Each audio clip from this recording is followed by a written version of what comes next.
day they were first.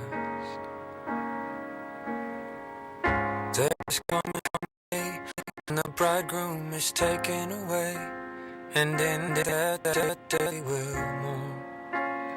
In that will first. And they will say things as they are not okay. When someone is missing, someone is absent. Yeah, they will say things as they are not okay. When someone is missing, someone is absent. Gordon. There is coming a day when the bridegroom is taken away. Hey folks, Radio Preacher Man for Shelf Reliance. These are hard times, and it could get harder. You've seen the droughts, you've seen the floods nationwide, worldwide even, so 7 billion people gotta eat, so don't be left out with nothing to eat. Get yourself some victuals put back on the shelf. Now I got a product I want to tell you about. It's called Shelf Reliance, and this is good food. You can use it on a regular basis, get you some dehydrated food, and you got some easy prep meats. They got vegetables and fruits dehydrated, ready to eat as a snack, or you can reconstitute them for your cooking needs. You can get grains, bread, milk, eggs. It's a full line of food products, even dessert, such as ice cream and fudge brownies. Hello.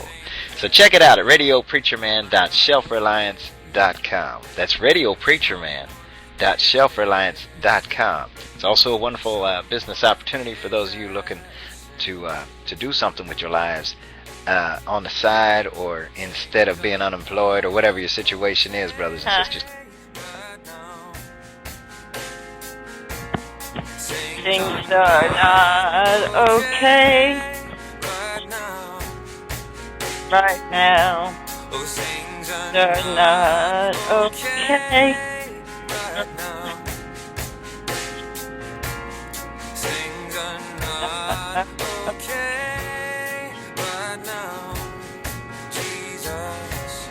Things are not okay right now. Things are not okay right now. Things are not okay right now. Things are not Okay. Right now.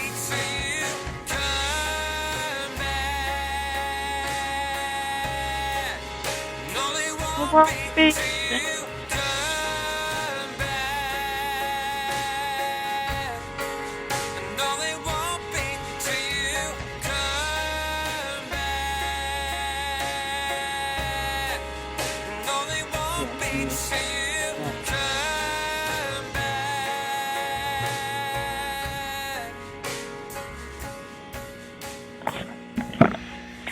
Hey guys, this is the Radio Preacher Man's wife here, filling in for Brian. On Thursdays he's got training. Tonight we have a jam-packed show, so I'm going to start it right away. I'm going to bring in Gordon here in just a second. He's going to pronounce his last name so I don't mess it up. I already messed up his first name in emails, and I'm so sorry. I've been calling him everything but Gordon. But he's going to expound on Genesis, and the way he's going to do it is through... I think as Christians we have to have our eyes wide open to everything that's going on, and I'm going to read a little bit about Genesis, and then when Gordon comes on, he can tell you everything that God made and things that we haven't seen but that he has seen, and I have experienced some things, and I know that Joe Hagman watches the skies too. But anyways, Gordon's into studying UFOs and ETs, and he's been a contactee, but he's just not some wacko. He's also a lawyer. He's built he's changed his whole life around his childhood experiences. So obviously what has happened to him is real to him, and some things that have happened to me are real to me, and what has happened to you is real to you. So here on the Radio Preacher Man Show, we try to answer questions that the Bible doesn't discuss about it mentions it, but then we have to do further study. We're supposed to study to show ourselves approved as good workmen unto God. So it says here, and I'll bring you on here in a minute, Gordon. Let me say this. In Genesis 1, it says, in the beginning, God created the heaven and the earth. And the earth was without form and void, and darkness was upon the face of the deep. And the Spirit of God moved upon the face of the waters. Okay? So we know that in the beginning, God created everything. Okay? And He created some things that are really starting to take place now, that we're just now being able to really see. And it's going to impact all of civilization. He's going to talk to us about pole shifting and a lot of other stuff. So I'm going to bring you over, Gordon, right now. You're on. Are you with me here? Good evening, and I'm glad to be here, Monique. Can you hear me? Yes, perfectly, Gordon. Let me say I'm going to read a little bit about you just for a second.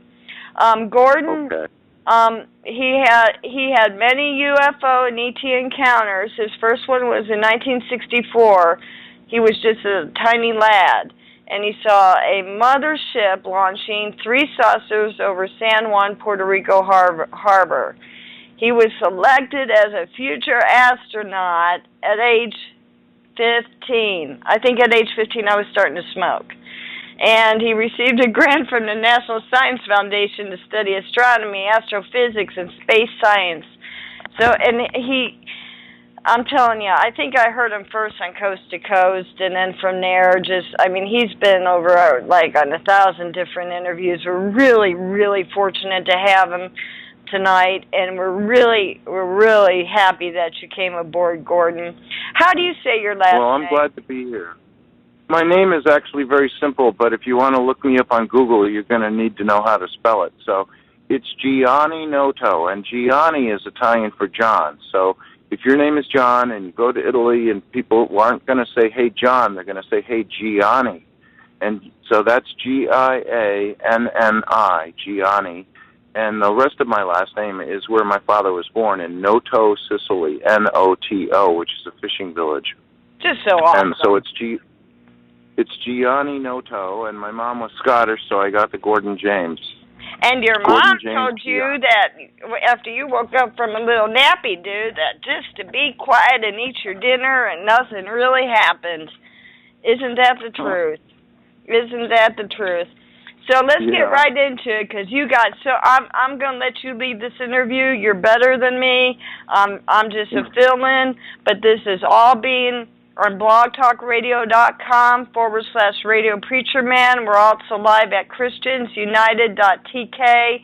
We're also it goes right to YouTube under Radio Preacher Man and under Cuban 1, CUBN 1, which stands for Christians United Broadcasting Network. And so go ahead, fill us in a little bit about who you are, Gordon, if I can call you just Gordon, and tell us how it started, and fill us in. Tell us the big secrets about the pole shift and this freaky Mayan calendar, and what else you all know over there. Okay, well, first of all, there is a planet that comes through the solar system every 3,657 years, and it is called Nibiru. And the modern name for it that everybody uses these days is Planet X. So when you want to refer to it these days, you want to say the word Planet X. And it is a planet, and it's inhabited. It's 29,000 miles in diameter, and it's an oceanic planet, an atmospheric planet, and a volcanic planet. Wow. It's usually surrounded by clouds, so they very rarely get to see the sky, but it's got these gigantic volcanic rifts which create an orange glow that's picked up in the clouds. So people look at it and they call it a dwarf star, which it's not. They call it a comet, which it's not. And they call it all kinds of things, but it's actually inhabited by giant, selfish humans. And it's been coming through the solar system for billions of years. And every time it comes through, it, to a greater or lesser degree, causes pole shift. And so it's here right now. I've gone out and taken pictures of it almost any clear day. I live on a mountaintop in the middle of the Maine coast, and I'm ready for pole shift. So if pole shift happens, I don't have to move. This is going to become an island, and I like it that way because I'm a commercial fisherman, and I'm a farmer. I've got beehives, and I've got an outhouse, and I'm all ready for pole shift with my wife. So we've got a blueberry farm, and but anyway, it comes through every 3,657 years, and the last time it was here was when the Jews left Egypt looking for the Promised Land. Oh, so my it's God. in the Bible. It's in the Bible. If you go to Joshua chapter 10, you will see that Joshua says, mistakenly, of course, but he said the sun rose and did funny circles in the sky and set in a new direction. Yep. And he said there never was a day like this before, and there'll never be a day like this again. And, of course, how would he know? But the time before that was the flood of Noah. And the time before that was the sinking of Atlantis. So there's a lot of myths and legends. And as you might imagine, record-keeping goes to hell whenever there's a pole shift. Now, the last pole shift moved the pole from Greenland to the Arctic, which was only about 15 degrees. This pole shift is going to move the North Pole from where it is in the Arctic now to the eastern tip of Brazil, which is about 92 degrees. So this is going to be really, really big. No. And a lot of people are going to die, and it's going to be because there's going to be a 600-foot tidal surge around the world. So people have to plan, get away from the coastlines, at least 100 miles inland, at least 200 feet high. And in some cases, if there's a valley that funnels the water, then it could even go higher than that. But the rule is there is going to be a 600-foot sloshing of the oceans, and that's going to take away a lot of people. So if you're listening to me, I'm trying to save your life. That's my advice, is make plans to go inland. He's not the only one either. Marshall Masters. Sure. And Alfred, I don't know him personally. And Alfred Weber. Yeah. We've had all these guys on before, and I think you've been on before with Brian. No, I've never been on your show before. Oh my God! Good. I'm familiar with these other guys, but I assure you that my information is far more accurate than any of them. And I get all of my information, not all of it, but most of it, from a place that you can go look up yourself. Now, remember, I'm not selling anything, and I don't have a website. He doesn't. I know. I've been bugging him. I'm sorry, too, Gordon, too. I apologize for calling you everything but your real name in my emails, because I'm frantically writing. Don't worry about it. Hundreds of emails. You know how it goes. But I've been bugging this man about his website. I'm like, give me your website, give me your website. Now, I'm on a good website. It's called thewholeagenda.com. And if you go there, you can read all about Gordon and about his experiences and listen to his past radio interviews and stuff like that. So thewholeagenda.com. Thewholeagenda.com has a whole section of just interviews with me listed. Yeah. And they're on 5 nights a week, and so they have a lot of guests, but they have a whole section for me. And Robert Pepino, the host, and I designed the first 6 shows, a complete story. Like if you only listen to just those 6 one-hour shows, you'll get the complete picture. But I hope to be on your show again and again, and so that I can get to cover all these various subtopics, because there's just no end how interesting this whole topic is and how many things it relates to. So, and the thing I want to say, because you've got a lot of Christian listeners, I want to say that nothing I'm going to say conflicts with Jesus at all. And if you read the Bible and all you get out of it is do unto others as you would have them do unto you, if that's all you get out of the Bible, you've done well, because that's the major point of everything. Wow! And a lot of things that are in the Bible were twisted by certain people as they put it down in order to control people. And there's one thing you don't want to be as an eternal soul, as one of God's children. You do not want to be controlled by selfish people.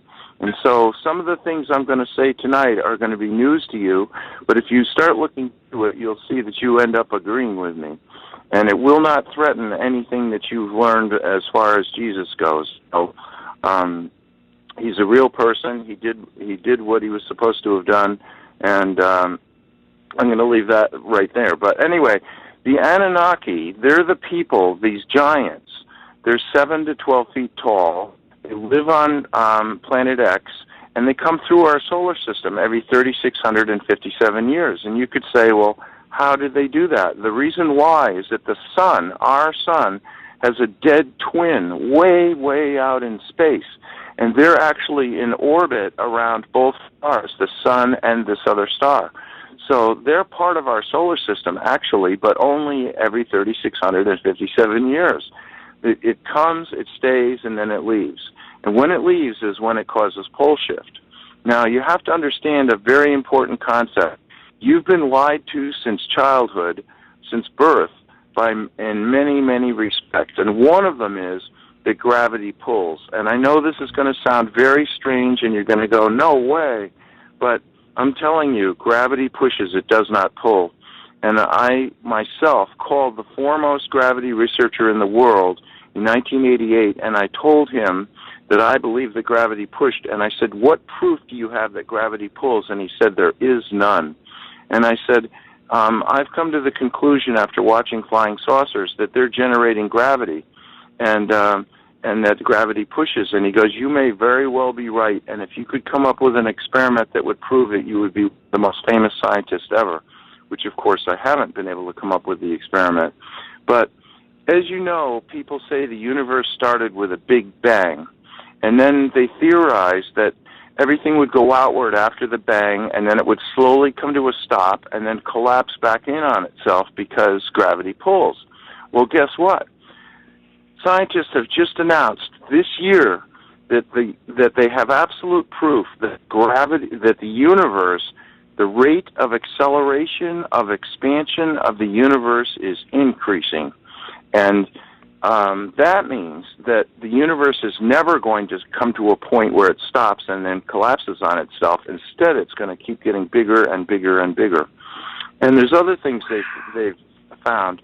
They found a black hole that spit out blue stars. And NASA announced that, and the reporters said, are the blue stars going to hit Earth?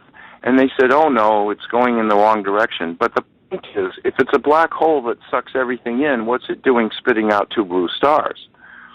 And then they just discovered two black holes next to each other in another galaxy. And they're like, how can that be? Because if black holes are supposedly suck everything in, the bigger black hole should suck up the little black hole. But no, they're just sitting there next to each other. And I'm telling you, the reason why is because gravity pushes, it does not pull. Now, why is this important?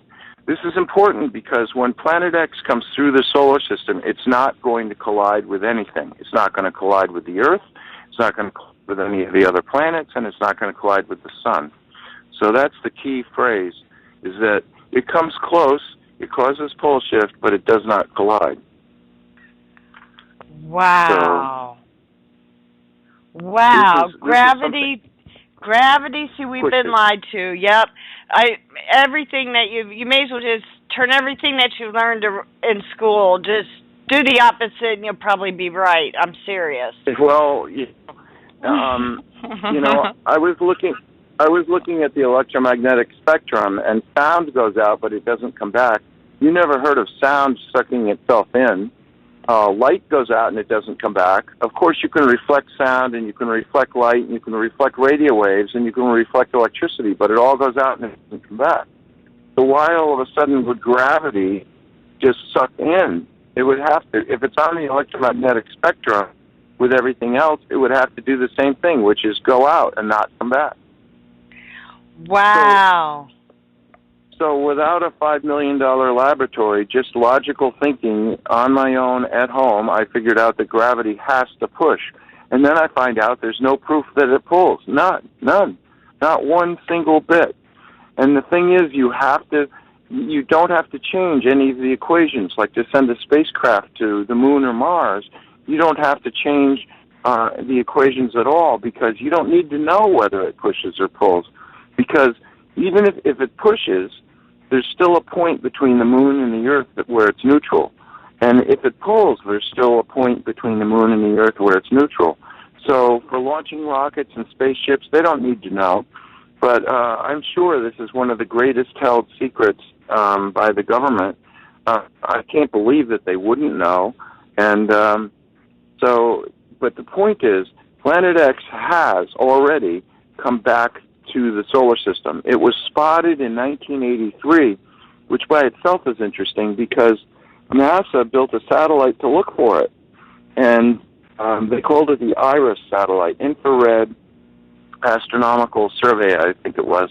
And they sent the IRIS satellite out, and on the headline of all the newspapers, the Washington Post, the New York Times, the LA Times, in December of 1983 was Planet X discovered. And the very next day, NASA and the Jet Propulsion Laboratory issued a retraction saying, no, we're still looking for it. Can you imagine? Oh, yeah, I can imagine. Can you? And what must have happened that night is that everybody said, well, what does that mean? And they go, oh, damn, we can't tell anybody. Exactly. Hey, what? This is going. I have a quick question for you. How does this fit in with the Mayan calendar? I know the Mayan calendar doesn't end on 12/21. I know it's been hijacked by the Vatican and screwed up with. Anyways, we're not getting. We've had on experts on the Mayan calendar. Kalaman, you know Dr. Kalaman. Right, and I disagree with him totally because I've taken issue with him many times on these subjects, and Wow. I don't think he gets it because he's stuck in the Mayan calendar. But he should just, if I can take a picture of Planet X between the Earth and the Sun any day of the week, then who knows better what's going on, him or me? And he's stuck in the Mayan calendar. And I like the guy. I'm not saying he's bad at all, and he's very well-intentioned, so I'm not accusing him of any deception at all. It's just that, and he probably is the greatest living Mayan calendar expert on Earth right now. So he's right about every single thing except the date. And he's convinced this will not happen for several hundred years, and in that he's wrong because it's happening right now. It is happening right now? For real? Oh, yeah. Oh, yes. So let me get back to the story of Genesis. So the Anunnaki, that planet's got big, deep oceans, and it's 29,000 miles in diameter. And for those of you who don't know this, the Earth is 7,500 miles in diameter. So this is 4 times bigger than the Earth. And it's got huge, deep oceans, and they absorb a lot of water, heat. I don't know if you're familiar with this, but water has the highest specific heat of any substance in the universe. It takes more heat to heat water than anything else, and once it's hot, it holds heat longer than anything else in the world. Wow. So when Planet X comes through the solar system and it's near the sun, the oceans on Planet X get warmer, but then when they're off in deep space and they're going around a dark cinder of a star that used to be, it's cold. So studied the whole problem for years, and they decided what they should do is get a lot of gold and powder it and then put it in their atmosphere, and it would be like a Mylar space blanket, and it would keep Planet X from getting cold. Yeah. So they decided, where are we going to get the gold? And they looked at Earth and they go, what a perfect place. Earth is loaded with gold.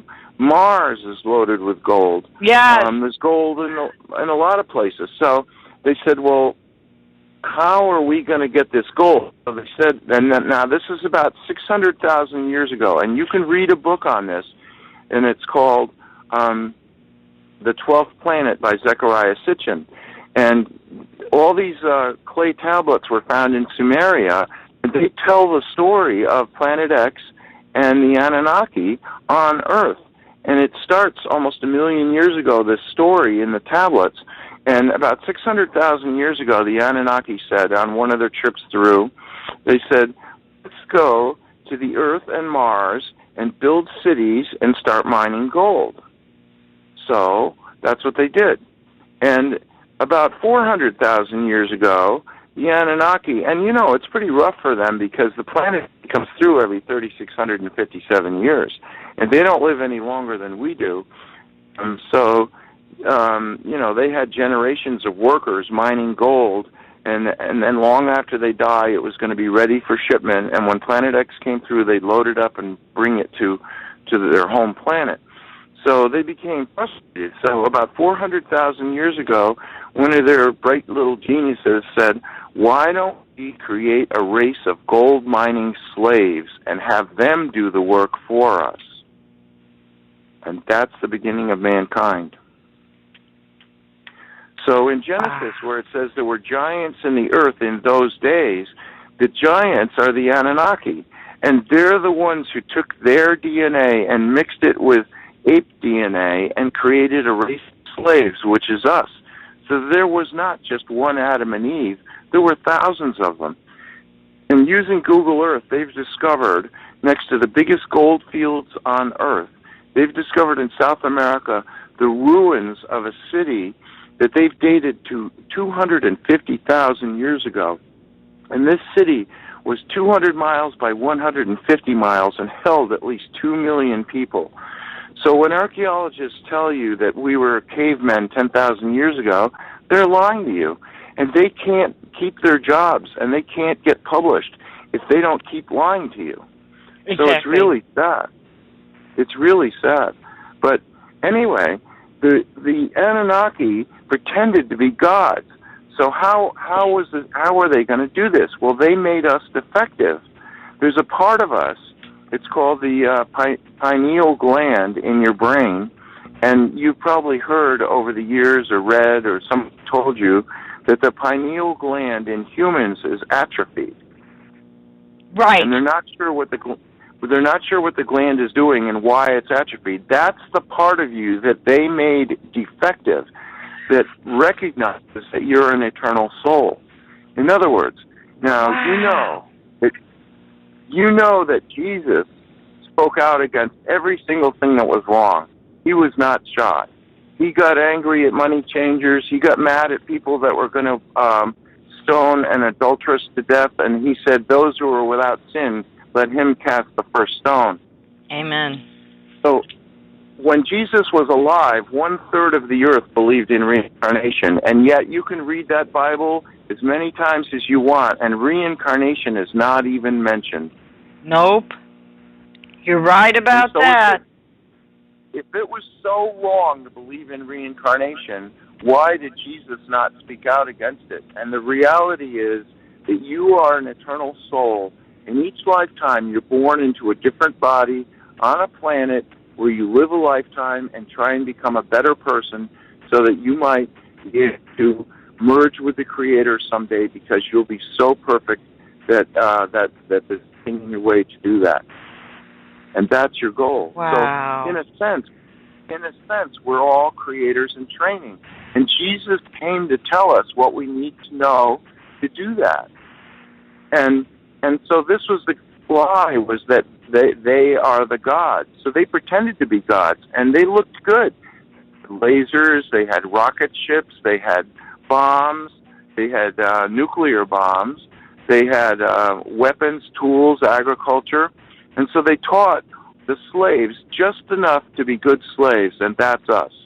And that's all in the Bible, you guys. You guys might not agree with everything he's saying and some of the years and things like that, but it's true. It says in here, the Nephilim, when they came down, they taught us things that we shouldn't have known about, like the metalworking. Metalworking, it's actually listed as like I don't have my glasses on, is like number 1. Well, God said, don't teach these people this metalworking.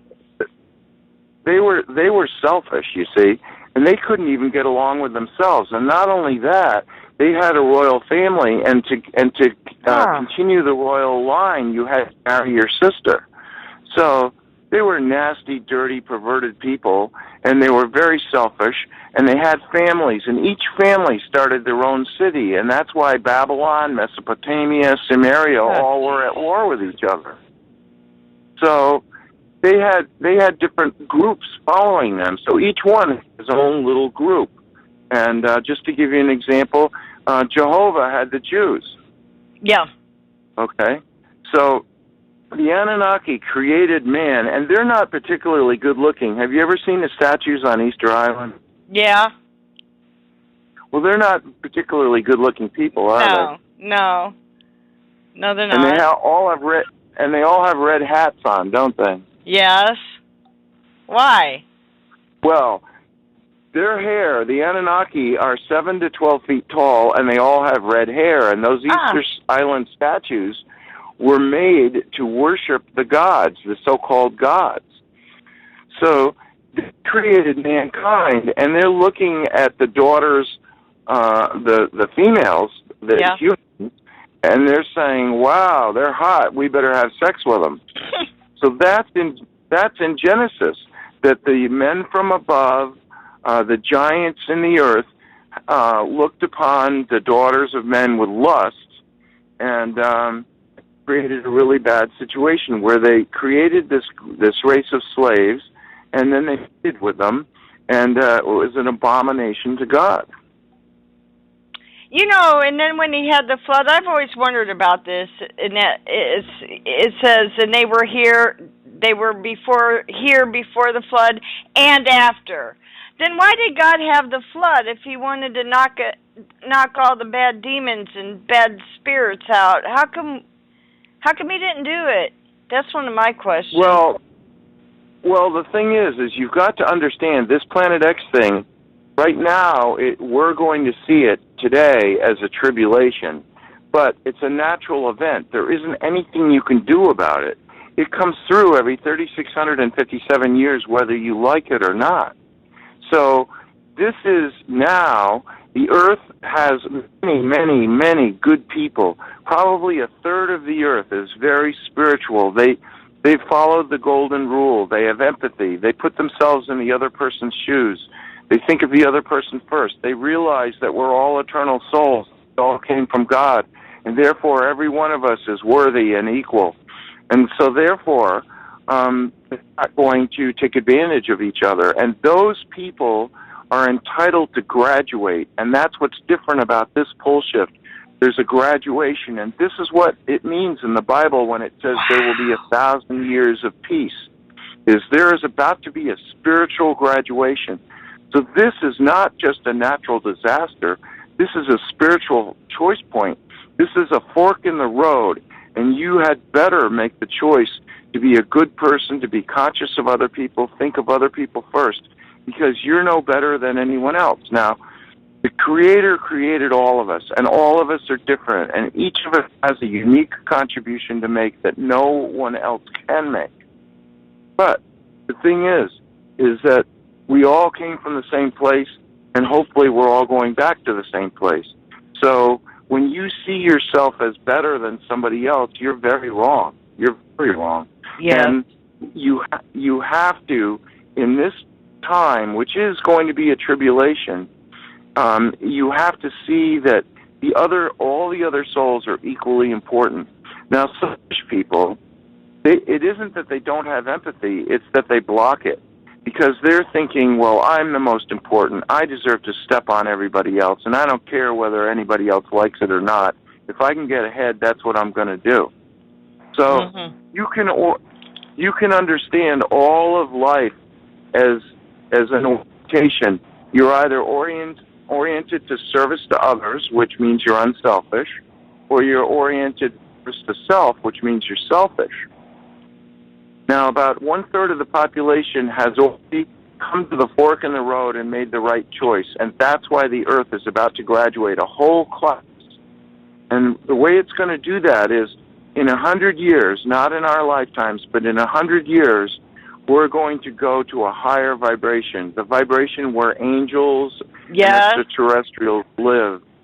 And that's going to be the level of consciousness that we're going to exist on. And that's our reward for being through all the trouble. As you look around you, every time a good person gets a good idea, some selfish person comes along and tries to create loopholes and screw it up and mess it up. Yeah. Oh, so that yeah. they come out ahead. Oh, geez. Don't even start me there. And you know who's worse about? You know who is one of the worst about this is religious people. Religious people, not spiritual people. Freaking religious people. I'm sick of the church. I'm sick. That's why we do the Radio Preacher Man show, is to try to bring in some. Oh my God, I can't even talk about it. Well, it upsets me so bad. You see, religion has been taken over by selfish people to control others. Very Jesus much. Did not come to start a church. He didn't come to start a church at all. Okay, so you've got to understand that the Anunnaki, they were very selfish. So how are they going to make sure that everybody worships them as a god? Because they were awful. They were threatening. They were fearful. They were violent. They were jealous. They were greedy. And they did every possible negative, selfish thing you can think of to retain control over people. And they had people scared to death of being killed. And they would require that for the worship of them, you would have to kill something. You would kill your slaves. You would kill women. You would kill animals. And you would rip out their hearts, and you would drink their blood. And that was the biggest thing that Jesus, the first thing he said was, to worship God, you do not need to kill anything. Yep. And that was like big news. Now, you look at the Mayans did not have any telescopes, they didn't have computers, and they only lasted for 1,000 years. So they couldn't possibly have observed firsthand all these ages coming and going, hundreds of thousands of years. So the information they had for their calendar must have been given to them. And who would have given it to them? Now, nobody knows who gave it to them. And I'm not going to say that I know for sure, but I would bet money that the Anunnaki from Planet X gave the Mayans the calendar. And why? Because they would say, well, we're going to come back. You better have some gold ready, or else we're going to start ripping out people's hearts. So it's funny that the Mayan calendar, there's 3 Mayan calendars, and they don't even link to each other. So it depends on what you're looking at, whether you want to see cycles of ages or what you're doing. And then Christians have their own calendar. The Pope just announced the other day, I think it's this week or last week, he announced that they don't even know when Jesus was born. They don't know the year, they don't know the month, and they don't know the day. And they do know the Roman emperor who was in charge in Rome when Jesus was born. Right. But they don't know what year, month, and day in his reign of power. They don't know what year, month, and day that Jesus was born. And that's just using our calendar, the Julian calendar, and before that was the Gregorian calendar. Yeah. So you can't really link our 2 calendars, the Gregorian and the Julian calendar, to the 3 Mayan calendars, because you've got 5 calendars and they don't have any common point. It's not like they're all saying, like the Chinese noticed in the year 1054 that the Crab Nebula, there was a star that exploded, and that was a supernova, and it was noticed on Earth. If all 5 calendars noted that date, then yeah, we'd be able to match them perfectly. But they didn't, not one of them. So December 21st is just going to be like any other day. Something might happen because Planet X is here ready to cause pole shift. So who knows what might happen. We might have huge earthquakes. We might have nothing.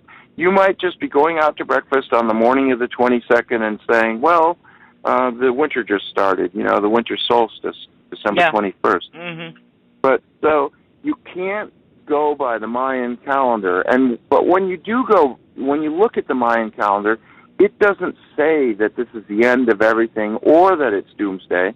What it says is that this is the end of an age. Well, guess what? It is the end of an age. Yes, it is.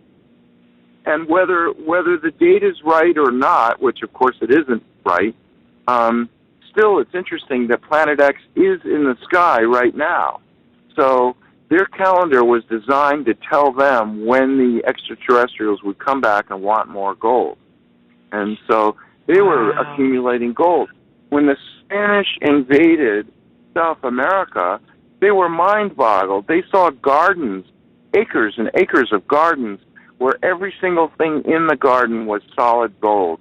Trees, shrubbery, flowers, bees, birds, insects, flowers, everything was solid gold, acre after acre. And that's when they said, we're going to select 2 huge rooms, and we're going to hold your king hostage, and you've got to fill both rooms with gold. And while the rooms were being filled, they killed the king. And the other leaders said, whoa, these are bad people. We can't trust them. They aren't the gods returning. There's somebody else. Don't bring any more gold. And all the rest of the gold disappeared. But there was gold everywhere in South America. Wow. And the Aztecs, their biggest city was Mexico City. And that's where their pyramids were and all of their ceremonial sites. And they used to capture whole villages, whole countries, armies, and they would just line them off one at a time and march them to the top of the pyramid and cut open their chest and rip their still-beating heart out. Yeah, they did. Throw the body down. Yeah, so this is the cruelty, and they got that whole idea from somebody, and guess who? I'm saying it's the Anunnaki. Wow. Hey, if there's Anunnaki, are there like the Greys and all that stuff too, Gordon? No. These are big, ugly humans. Nasty. Wow. And they're not. They're remnants right now. There are very tall giants in Patagonia, the southern tip of South America, and all through the ages there have been burial sites where they've dug up a cemetery, and they've dug up bodies, and they're huge. And they're like, yeah. Who are these people? Many of the famous king, a lot of us on this channel listen or watch SteveQuayle.com, QUAYLE, and he talks a lot about the Anunnaki, and they're finding, he's done 40 years of research. They have beds that are 10 feet long and the shoes that are, as big as I am tall, is the size of their foot. Not quite that big. I mean, we have basketball players that are nearly 8 feet tall now. Yeah. But they were 7, 12 feet tall. Very few of them were 12 feet tall. Most of them were like 7, 8, 9 feet tall. And many kings and pharaohs and important people were tall. Were very gigantic. Now this gets to another point: is who are the men of old? And you see, the Anunnaki, when they had sex with a human female, usually the baby was so big that the woman died before she could give birth. She couldn't bear a child that was that big. Yeah. So when the female Anunnakis mated with a male human from Earth, then they would have a child that the Anunnaki woman could give birth to. And those are your famous people in the Bible, like Enoch and Moses and these other people. And they were the half Anunnaki. Wow. Okay? So really? That's the royal family. When you say the Bloods and the royal family, you're talking about people who are direct descendants of the most selfish people in the solar system, the Anunnaki. And their claim is that they deserve to be in charge of you. And guess what? They don't. And guess what? What do you think the royal family, over there that's controlling the world, how are they related to the Anunnaki? Are they trying to be friendly with them so that they don't get killed? No, the Anunnaki are never coming to Earth. They've been banned by the Council of Worlds. I did ask you about that. That was one of my questions. Tell the audience what the council, what that is. Okay, there's a group of unselfish civilizations out in space, and they have formed what's called the Council of Worlds, and they were looking at what was going on Earth after Planet X left the last time, and they said, that's it for you. You can't stay here anymore. And they didn't come down and hand them a piece of paper like an eviction notice. Instead, they just created events that made it extremely difficult. Their equipment wasn't working right. Yeah. Wild animals would eat some of their leaders or some other people. And slowly but surely they realized, well, Earth is not the place for us.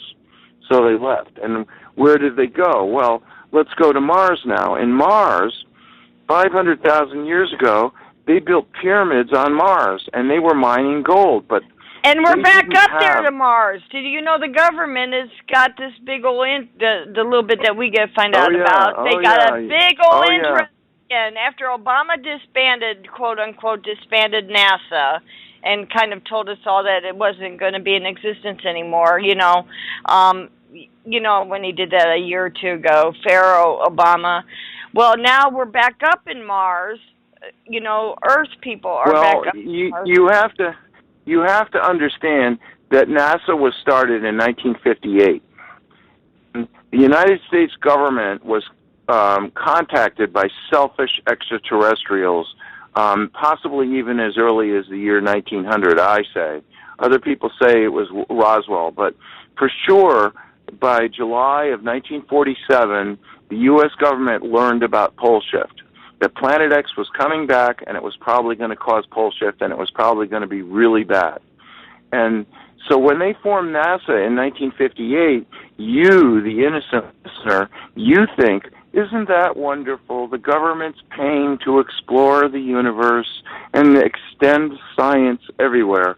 And that isn't what's happening at all. What's happening is that they were trying to figure out a way to colony on the moon or Mars where they could take all the elite and the powerful, the rich and the famous, and move them there. And after pole shift, after most people die, then they would come back and be kings of the earth. So that's the only reason NASA exists. So the reason why they stopped the space shuttle program is because Planet X has a huge tail of twin-stranded tail filled with trillions of rocks and boulders and gravel, and anything in space and everything in space is going to be hit by rocks and destroyed. So there's no way that any spacecraft, even the space station, those astronauts deserve medals of honor right now for being up there because they see Planet X every day from the space station. They're not allowed to talk about it, and any rock could hit them at any minute and they would all die. And they're volunteering to stay up there, hopefully for more science. But the real purpose of NASA has always been to help the rich escape and then come back as kings of the earth. And everything else is incidental. Wow. That's why we're back up in Mars. They're probably building... Right. I believe all that. They're still hoping that somehow one of these private companies now would make a spaceship and take all the rich and famous to Mars and bring them back as kings of the earth. That's exactly what they're doing. What about the underground bunkers and the deep underground bunkers? Why are they building all those? Well, they stopped building them. They built them all, and then they wised up, and they realized, gee, if we have earthquakes that are 9 and 10 on the Richter scale, all of our bunkers are going to collapse, and we're all going to die. Oh, my God. So don't exist anymore? They're shut down? Plan A was to leave the Earth. Plan B was to have bunkers and survive and let everybody else just die. Okay, this brings me to another question right now. I don't watch TV because I know what it does to your brain and everything, but I did happen to watch just a little bit of Jesse Ventura conspiracy theories. Yeah, I love that show. I don't know if he's in with them or not, if he's an agent of... would they really let him on TV and tell us some of this stuff? It's so... Well, I'm waiting for the Planet X show, which I don't see him doing yet. So exactly. If he's going to do the Planet X show, he would have to have me on it. Yeah, so, he would. But he talked... the one I saw... If he had called me, I would tell you. The one I saw was about the deep underground bunkers, and this was recently. Yeah. In Denver, Denver Airport. Yeah, you saw Kokomo, Indiana. Yeah. And people in the Ozarks. People in the Ozarks have been building tunnels and bunkers for a long time. Yeah, and so he did a whole show on it. But so you're saying that's over with. They're not doing the deep underground bunkers anymore. Right, and call them Wait. deep underground Military. MB. What's M? Military base.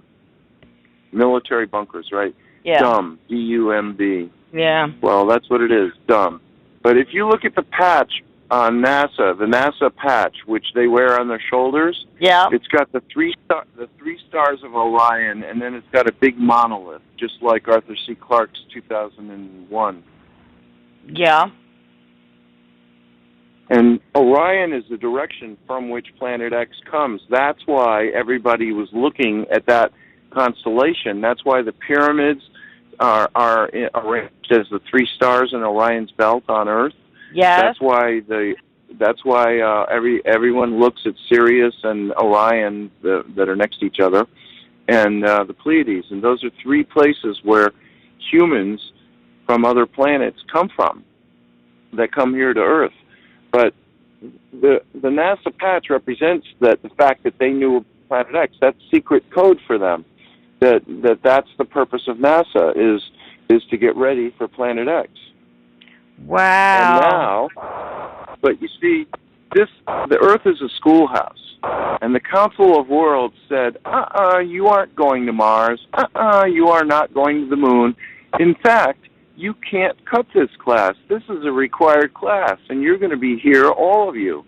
So the only way these billionaires and the kings are going to survive is if they start being unselfish and they roll up their sleeves and they start gardening like other people, because we're going back to the year 1825. We're going to live like the Shakers and the Amish. Yeah. So you better get ready for that. And the grid is going to go down, all governments are going to collapse, all religions are going to collapse, all economies are going to collapse, all banks are going to collapse, and money's going to be worth nothing. If you have no food and somebody comes and offers you a gold bar for your last meal that you have on hand, are you going to take the gold bar? I don't think so. So all the things that people think are rich, and the problem with the Earth is that possessions have become more important than people. And this is why you have to really understand that this is a spiritual choice point. And you see all these disasters, and people say, we lost everything, but thank God we didn't lose anyone. Wow. These are the things you have to remember. Now, I'm going to be on, I guess, after 7 o'clock till about 7:15 with you. Yeah.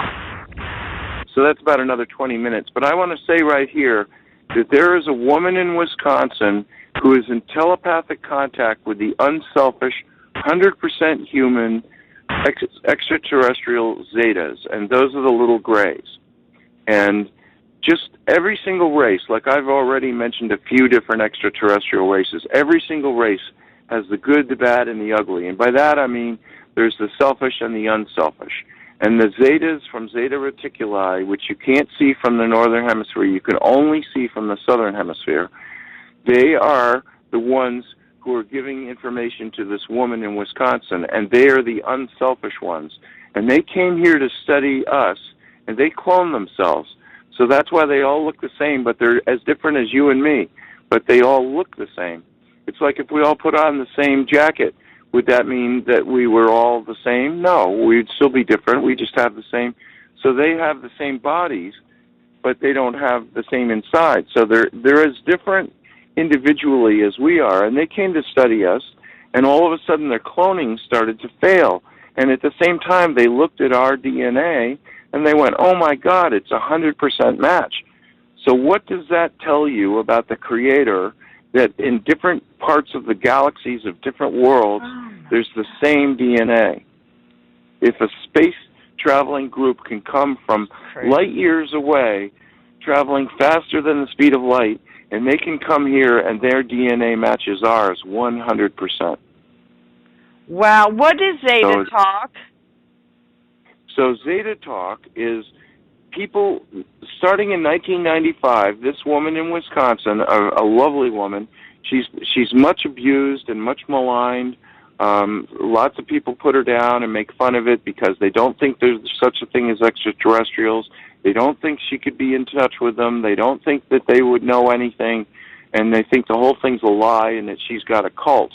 But she doesn't charge any money, and she's very poor, and she's done this on her own, at her own expense, And what she's done is, starting in 1995, she started taking questions from the public and asking the Zetas for the answers. The Zetas gave her the answers, and she wrote them out, sentence by sentence, the answers from the Zetas, and that's why they call it Zeta Talk. And there's 12 Zeta Talk websites. There's mirror sites around the world. There's Zeta Talk 1, Zeta Talk 6, and then there's 6 other mirror sites. So, and they're in all languages. And what it is 39,000 pages of questions from the public answered by unselfish extraterrestrials called the Zetas. And any question that you have about Planet X or Pole Shift or the future is answered on that website in detail. It's free to go there. You don't have to. There isn't any way to donate money. There is no donations. There's no charge. It's absolutely free. It has its own Google search engine, and you can look up safe areas for every country in the world, most cities, all the different areas. You can look up what's going to happen, what the future map of the Earth looks like, where the new North Pole is, what the tidal surge is going to do. Everything is all set out there, and I urge you to look at it, because if you ask me, this is the most beautiful gift to mankind in thousands of years, maybe ever. And it's the product of one woman taking questions from the public and asking them to the Zetas and them answering it in detail. So if you just start reading it, it's really going to blow your mind. Now, you've got to understand the government has known about this since at least 1947 and covered it up every single day. The only government in the world that has done anything for its people is Red China. They have built ghost cities, and people made fun of them and said, why are you building cities where nobody's living? And they're in the most earthquake-safe area of China. They have built huge cities, apartment buildings, factories, streets, sewer systems, water systems, garbage systems, highways, everything, and there's nobody living there. And people said, that shows you how stupid communism is. But when they think, and they're going to wait till the last minute, but when they think that they have to move the people away from the coast of China, East Asia, they're going to move them all into ready-made, brand-new cities for them to live in. And they're the only country in the world that's done anything for the average person. Oh, my land. This is blowing my mind. Meanwhile, our government's killing us, and soft kill, hard kill, and it's well, you've got to understand that Obama does not talk about this in email. He doesn't talk about it on the cell phone. He has personal face-to-face meetings, and that's what Hillary Clinton is doing. She's going around the world and having personal face-to-face meetings with these leaders, and they're telling everyone that they're trying to have an announcement. Now, there's a lot of people that don't want this announced, and you can guess who those people are. They're the selfish people. Yeah. They don't want anyone to know because they've got a private army, they've got food put away for 40 years, they've got medications put away for 40 years, and they don't want anyone to know. So the president has been trying to announce it, and so far he hasn't had any luck. But the thing is that Planet X is next to the sun right now, so you can't look at it with your naked eye because you'll go blind. You can't look at the sun with your naked eye. But you can go out and for $5, you can buy a number 12 welding filter. The densest filter is number 14. So you can buy a 12, 13, or 14 welding filter. And you can take your digital camera and you can go take a picture of the sun. And if you're in the northern hemisphere, north of the equator, it's at the 5 o'clock position below the sun. Just wait till a clear day. Take a picture of the sun at sunrise or sunset so that you get the additional atmospheric filtering, and you will get a picture of Planet X. So if this is a myth and this is a story, what in the hell is it doing that thousands and thousands of people around the world can take pictures of it every single day? Wow. You know? Well, so, yeah. Now, if you're south of the equator, you're upside down. So when you look at the sun and you take a picture of it, it's going to be at the 10 o'clock position. So this is the prophecy of Revelation. You see, They wrote down what they could see from 2,000 years ago. That's when the book of Revelation was written. So Right. they did the best they could. But, you know, so there's lots of things in there that are true, but you've got to understand what they are. The first is the meek will inherit the earth. Well, that's true, because the only reason the unselfish extraterrestrials have not landed here is because the government has said, no, you can't. Don't do it. So they haven't. But guess what? When the governments collapse, there'll be nobody here to say that. And they're going to help the survivors to survive, the unselfish ones. Because an unselfish person has a white aura.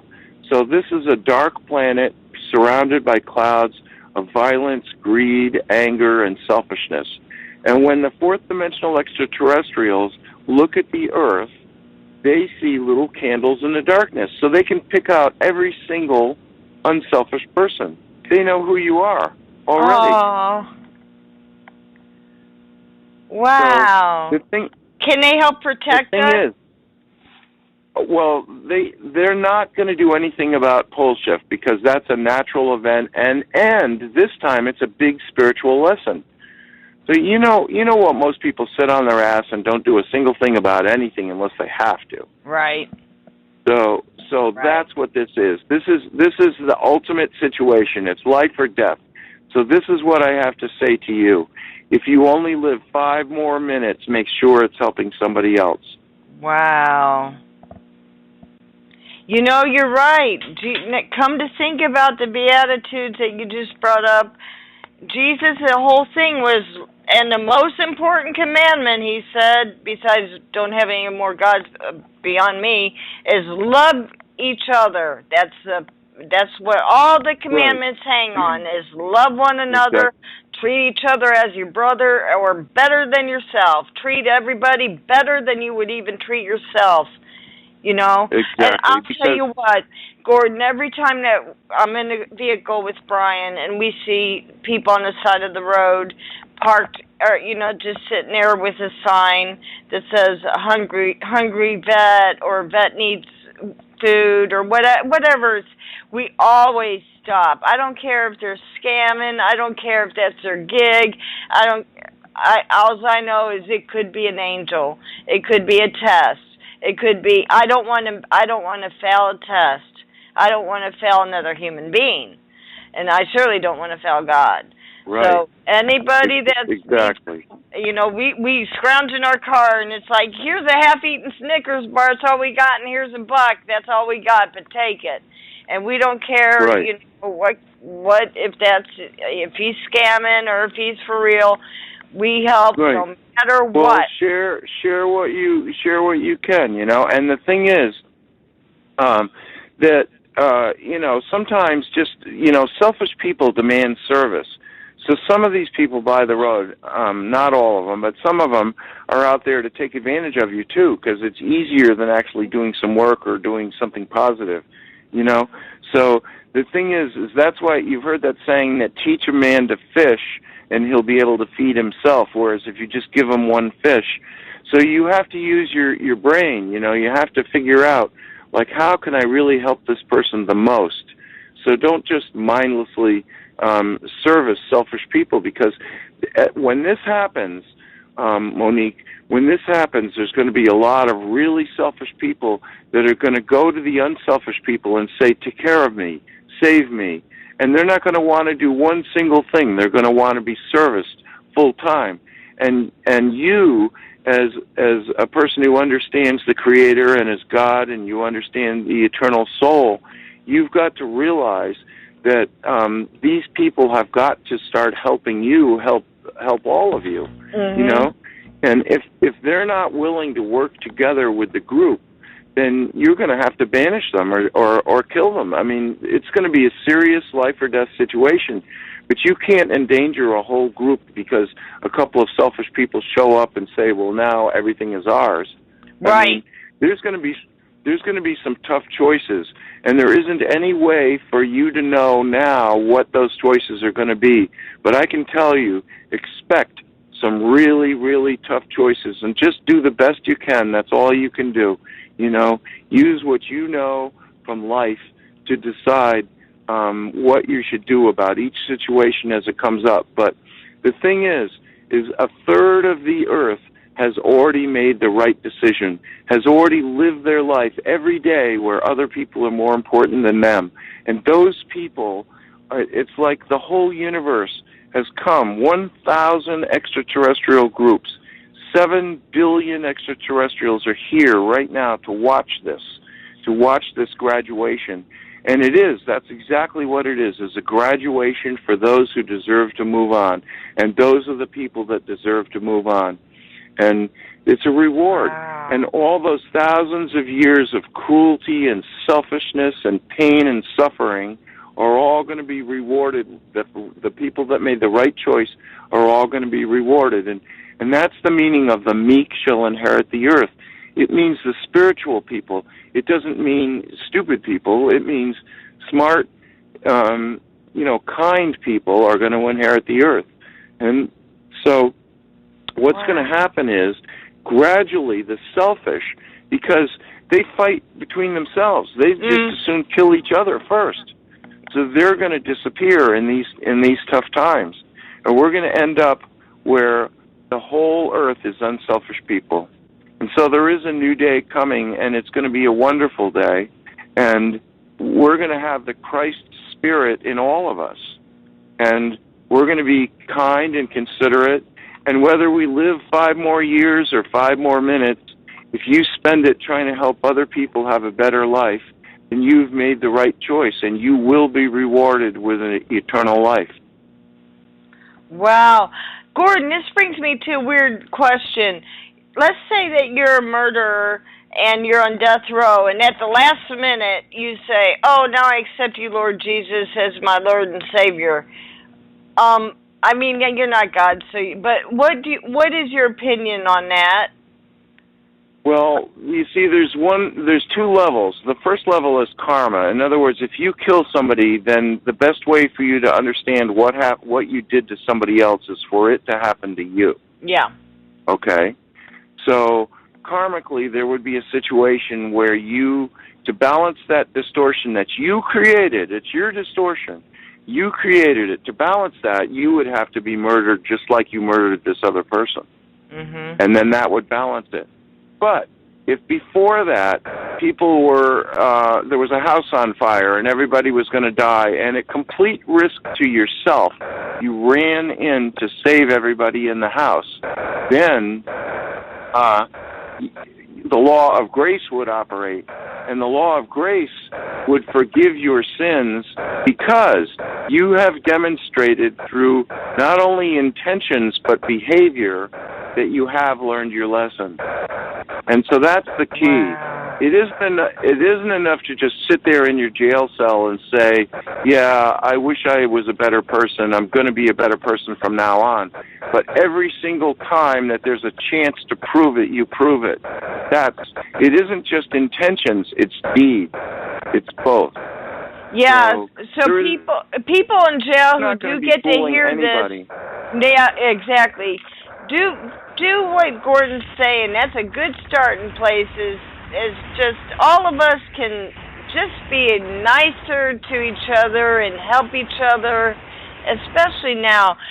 Gordon, when is your prediction of this Planet X thing occurring? At this point, it's hard to know. But the Zetas have said that it's definitely going to occur on one of 3 dates.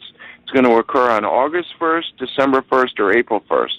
Now, my wife had a dream that the tidal surge comes in pushing ice flows. And my wife is a psychic and a shaman, and we're very spiritual. We pray to Jesus. But she had this dream, and it was vivid. I mean, it was real. And I take that to mean because there's no ice in April, and December 1st, the ice is just starting to form, and April 1st, as much ice as is going to be is already there. So if she saw the tidal wave come in pushing ice ahead of it, I would have to say it's April 1st. There's a lot of reason to believe that it would be April 1st of 2013. But I'll say this. If you're ready for pole shift, exactly. If you're ready for pole shift, on April 1st of 2013, then you damn well are going to be ready for it on April 1st of 2014 or 2015. It's hard to say.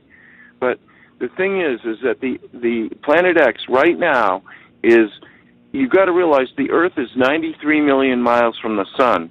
And right. Planet X, if you draw a line between the Earth and the Sun, just down to the right at the 5 o'clock position, that's where Planet X is, but it's only 30 million miles from Earth right now. And when pole shift happens, it's going to be 14 million miles. It's going to be so big that it will look the same size as the full moon. Wow. So the Zetas have said that 49 days before pole shift, it will move far enough away from the Sun that everyone will see it around the world, will look up and go, oh my God, what's that?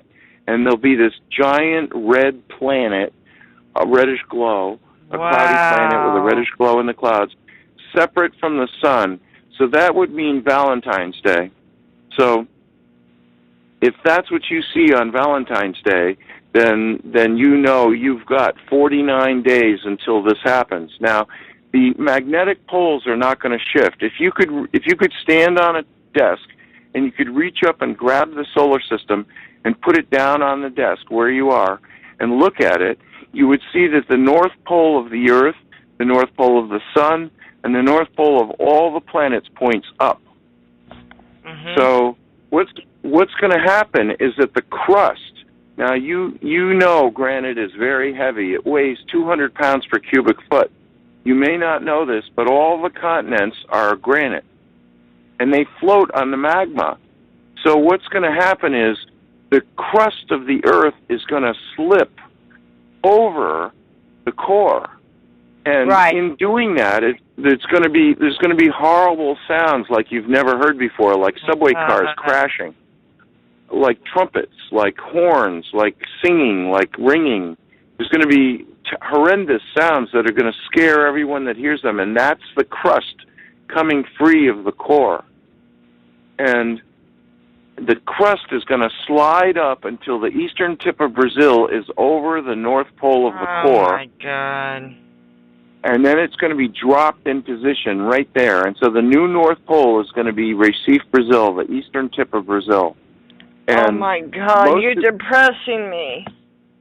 I'm taking a nap now. You've overloaded my mind. Well, that's what the pole shift is going to be. What? You know what? I got to just tell you something.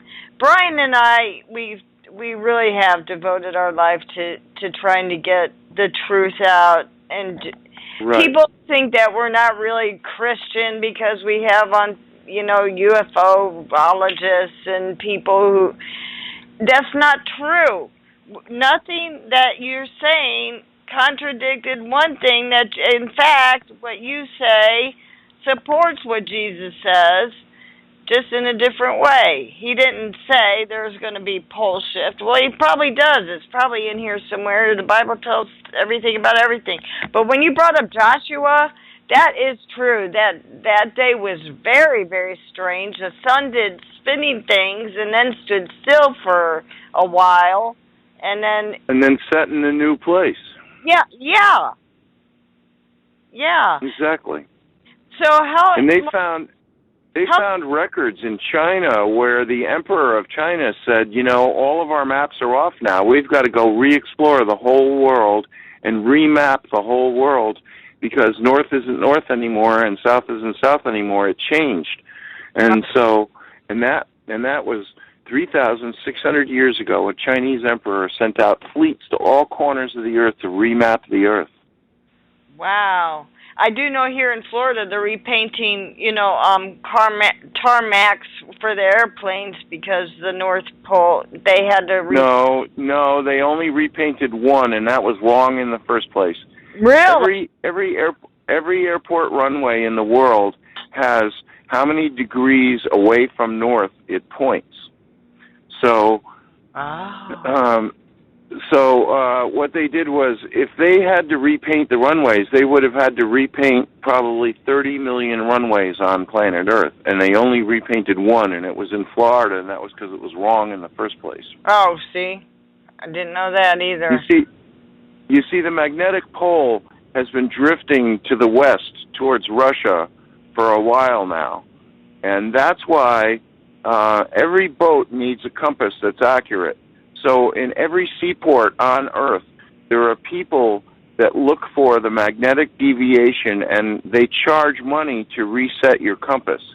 So if you sailed to Australia, the first thing you would stop in and do is have your compass reset to true magnetic north. Wow. Okay. There are places on Earth where polar north and magnetic north are the same place, and that's another interesting point. Is when the first explorers sailed the Atlantic Ocean, they noticed that there was a place in the middle of the Atlantic where there was zero deviation between geographic north and magnetic north, and they told the Pope about it, and the Pope said, "This is a message from God. I'm giving everything to the east of that line to Portugal, and I'm giving everything to the west of that line to Spain. And that's why Brazil is Portuguese and the rest of South America is Spanish." Wow, how did you get so smart and all that? I guess you keep studying. I've always been interested. Even as a child, I had a binder, and I started collecting prophecies of the future. And then, I had my own dreams of pole shift and living through it. Yes. I had twice, in 1973 and 1988. And the one in 88 was interesting because I saw the sky was filled with UFOs, and I realized that at pole shift, extraterrestrials would be everywhere. And I've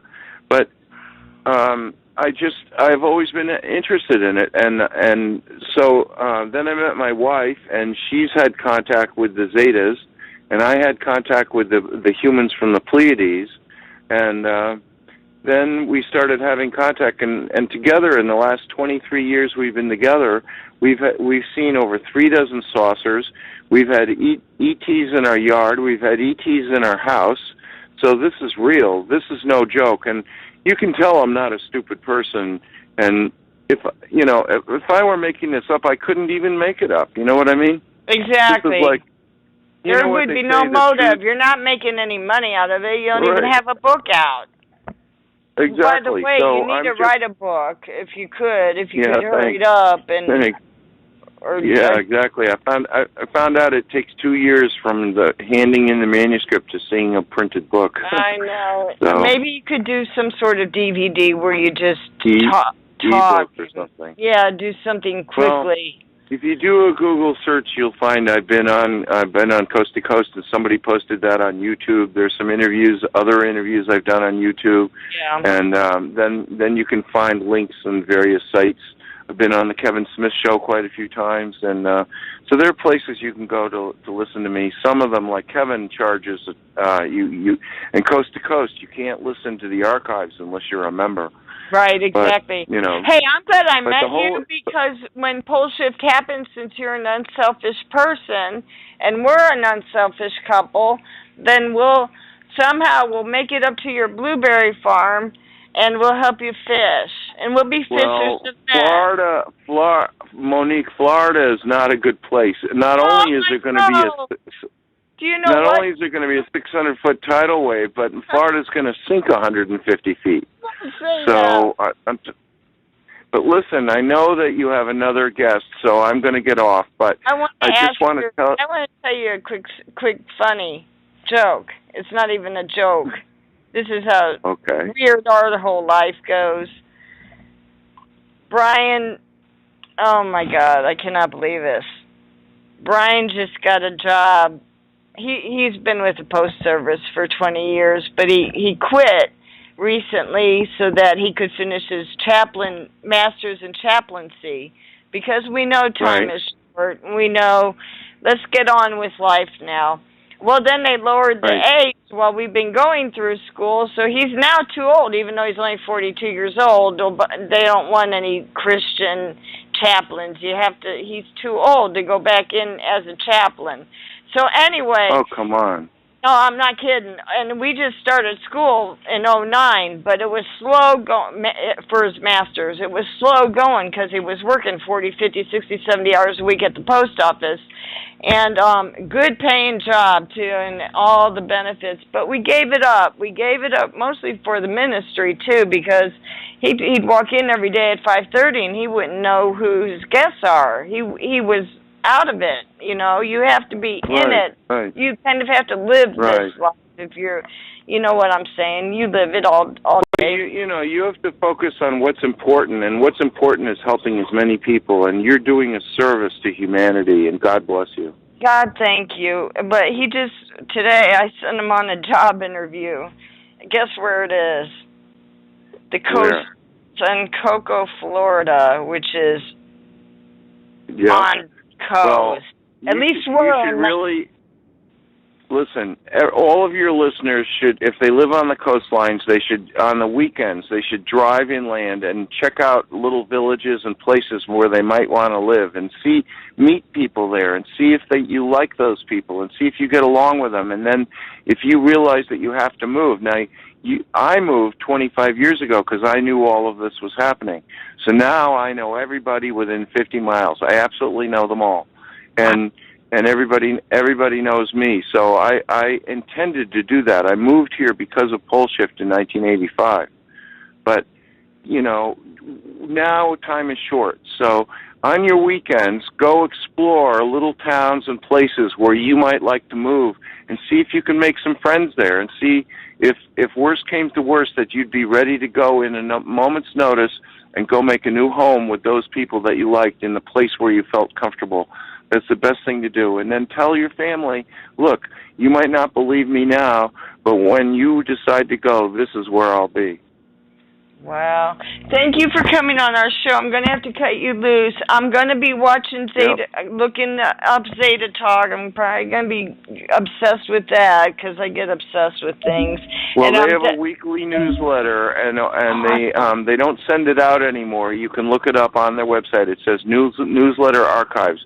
And every Saturday they have a brand new, the latest news every Saturday. It's called Zeta Talk Newsletter. Thank you, sir.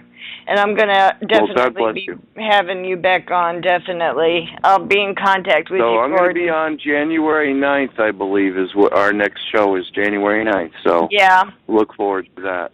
I certainly look forward to it, too. I'm cutting you loose right now, and I'm letting you go. Yeah, well, give your wife a big, big hug and kiss, and we love you, Gordon. Thank you. Keep coming on our Okay, we love you, too. Bye. Okay. Okay, now we got another guest. Robert, are you there? Sure am. Hi, how are you? Good. Yourself? Okay, did you get to hear any of the previous conversations? I came in about 1 minute ago.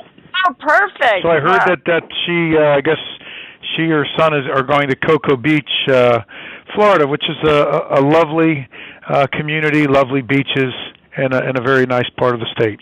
Yeah, Brian got a job today, but we don't know if we're going to take it. We just don't know anymore. There's so much going on, as you know. Let me introduce you to the audience. By the way, we're on blogtalkradio.com/Radio Preacher Man. We're also live right now at christiansunited.tk and also be thrown up on YouTube channel Radio Preacher Man and Christians United Broadcasting Network. So we got it's actually about 100 different sites that we're going on right now. Guys, who I'm talking to is a friend of ours, a friend of the show. His name is Robert Watson.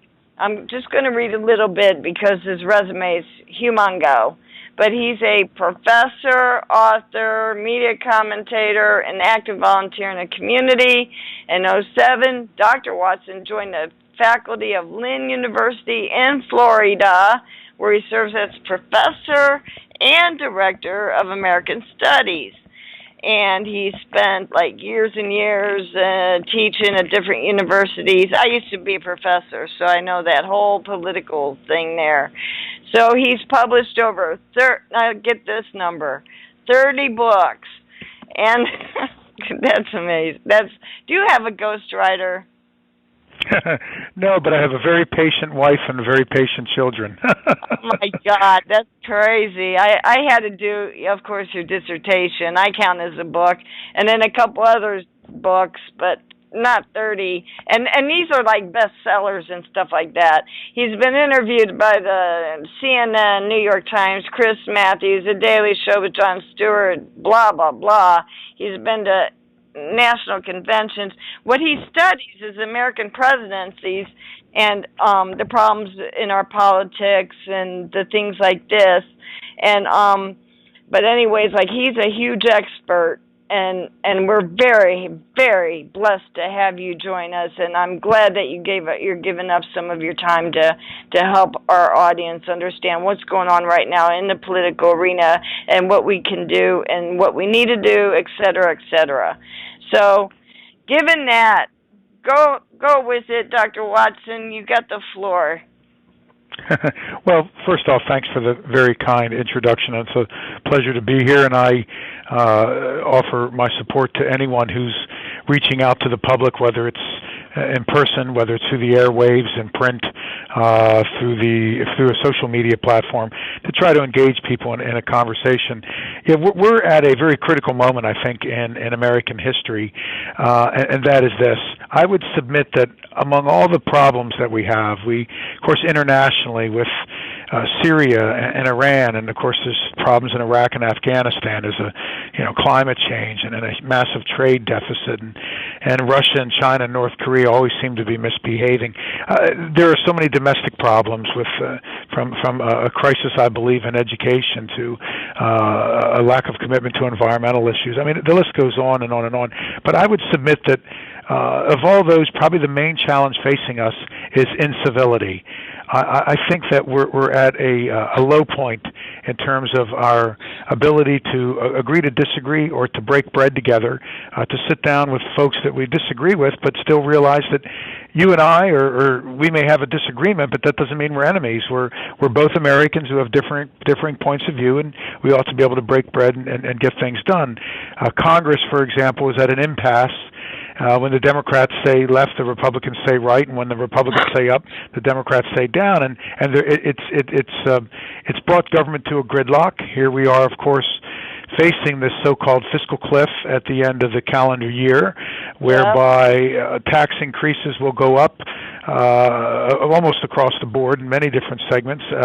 Spending cuts, both defense and social programs, will kick in through this automatic sequester.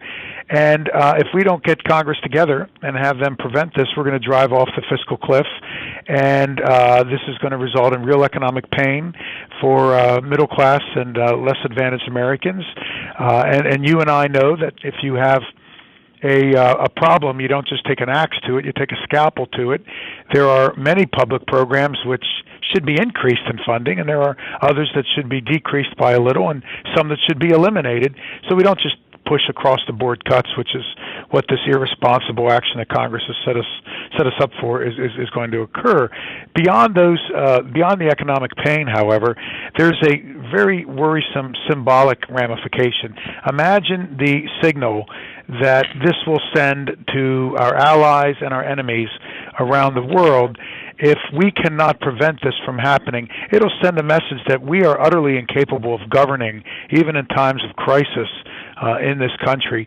So I would submit that before we can figure out the complicated calculus, that is, how to deal with Afghanistan, Pakistan, Iran, and so forth, we got to sit down and talk to one another. Before we can figure out how to improve our schools and how to build better bridges and prepare students for the jobs of tomorrow, we've got to sit down and break bread together and talk. And today we just seem incapable of doing this. Fear has replaced facts, and paranoia has replaced civility. And so I would submit that that's probably the biggest and most troubling problem that we face, and we've got many problems today in our political world today. My God, Dr. Watson, listen, I usually don't watch TV, but you fit perfectly in with our first guest, too, because he was talking about how important it is to be civilized to one another and to be nice and to obey the 10 Commandments. If everybody would just do that, especially our presidential and our leaders, that's the way God's government runs. We would have a good government, but our government cheats and has oral sex and real sex and oral sex is sex.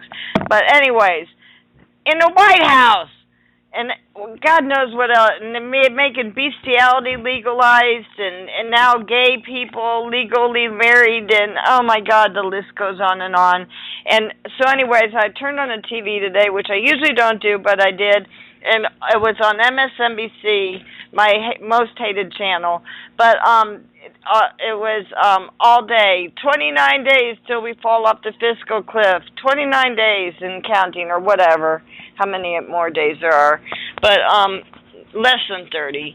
So what happens when we go off the fiscal cliff, Dr. Watson? You've been studying this for years. What's going to happen? Well, as I alluded to earlier, the concern is this. There are many public programs that need more attention, that need more spending.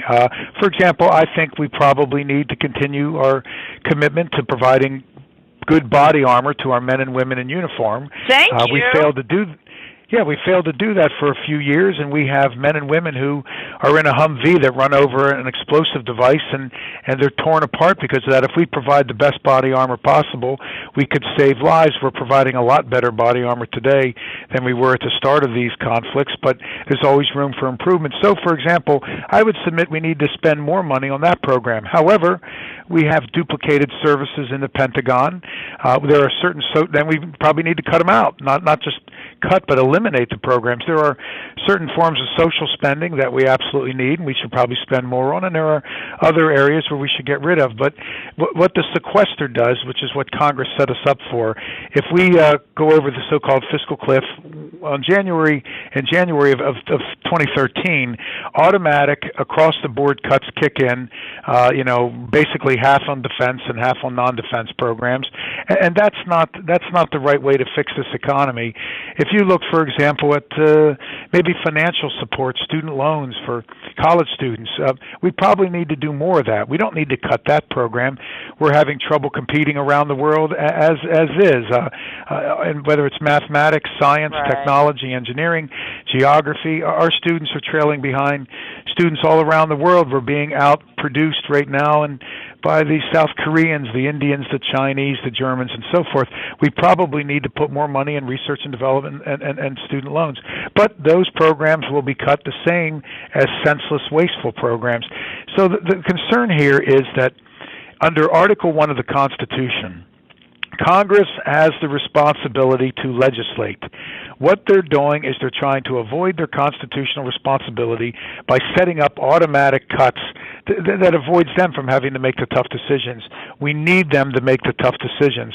We need them to meet the president at the 50-yard line and to work something out. Throughout American history, when Reagan was in the White House as a Republican, Democrats met Reagan and worked together on a number of programs. When Bill Clinton was in the White House, for part of his presidency, the Republicans met him at the 50-yard line and worked with him. And throughout much of history, we've been willing to do that. But today, and over the last few years, we've seen that the parties seem unwilling to sit down with one another, and the Republican Party seems unwilling to sit down with the president. There's got to be common ground on Main Street that we can find.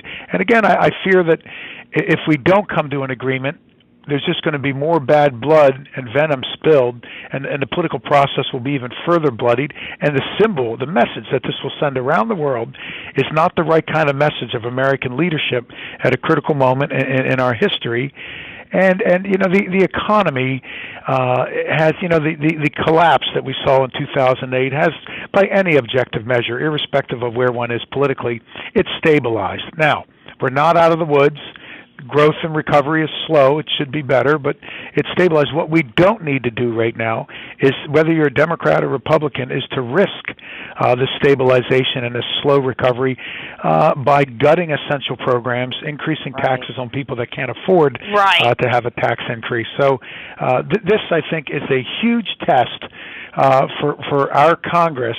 It's a huge test for the country, and if we pass this and prevent this, hopefully that will give us a little bit of necessary momentum that in 2013 we can get busy and begin to govern, and we can begin this healing process that we need after the past several years of people just screaming at one another. You know, you know this, and Scripture teaches, as best as I can tell, and I'm not a biblical scholar or theologian, but Jesus typically forgave folks, typically loved folks, treated folks with compassion, nurturing, and understanding, and very rarely got angry, maybe just at the money changers in the temple. That's probably the Wall Street bankers today. Yep.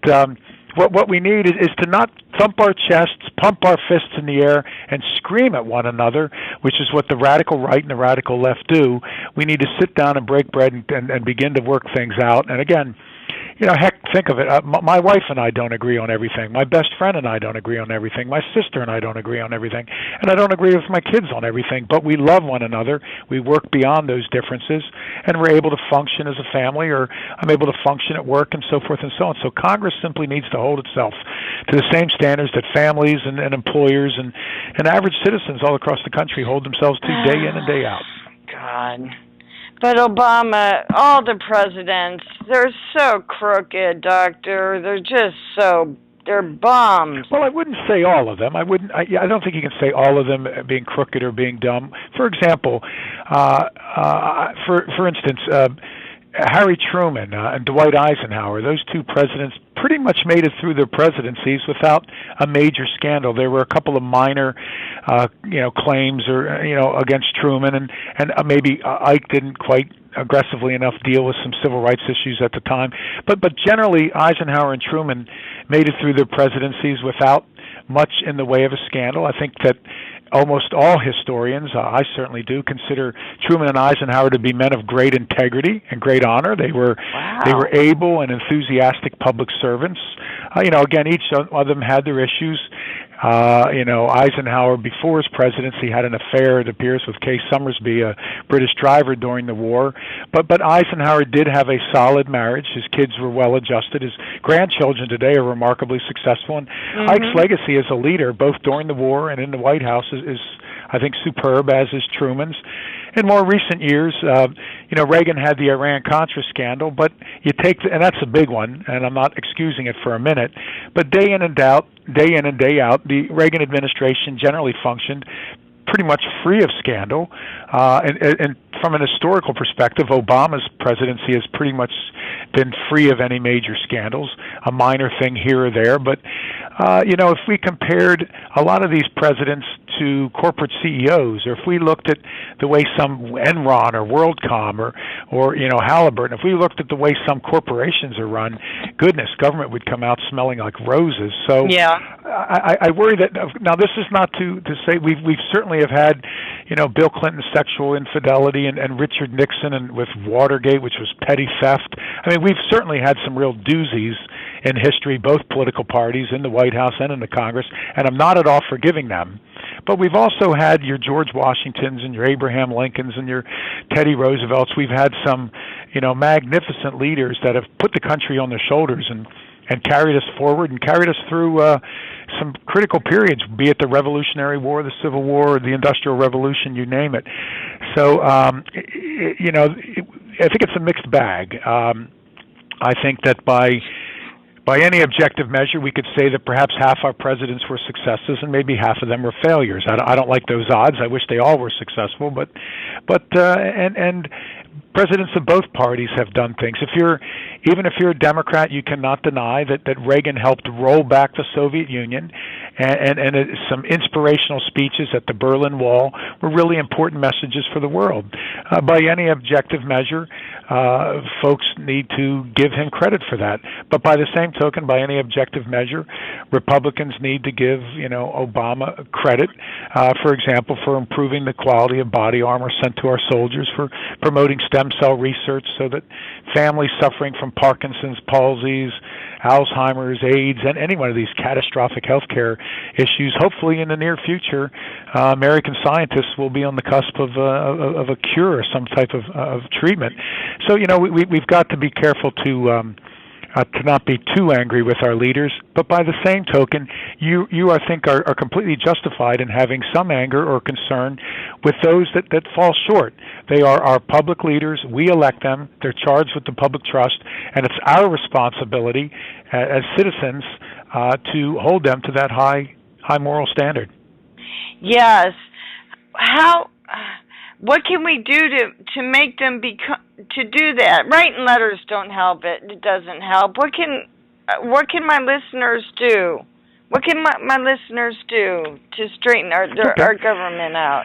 Well, a lot of things. Good. First off, I think one of the problems we face today is a crisis of misinformation. You know, I oftentimes refer to the internet as not the information superhighway, but the misinformation superhighway. Now, I use the internet all day, every day, and the internet does magnificent things. It connects people from all across this world so that we can break down barriers and realize we're all more alike than we are different. Yes. And it unites families, and a surgeon in a rural part of Alaska can go online and talk to a surgeon in New York City at a big medical university and get some tips before an operation. That's good stuff. And of course, I sit here in my office in Florida and write books on American history, and I barely even need to leave my office. Now, I like to visit all the historical sites, but goodness, let's take Truman and Eisenhower. The presidential libraries for Truman and Eisenhower have just about every single scrap of papers available online. So rather than fly there, I can work here. But by the same token, I still submit that the lion's share of what we get online and by way of emails and on Facebook and whatever is little more than garbage, and it's just flat out inaccuracies.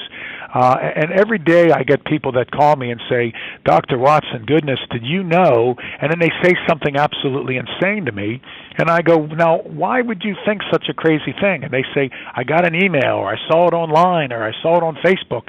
Just because it's on Facebook doesn't mean it's true. So I think the first thing your listeners need to do is we need to arm ourselves with facts.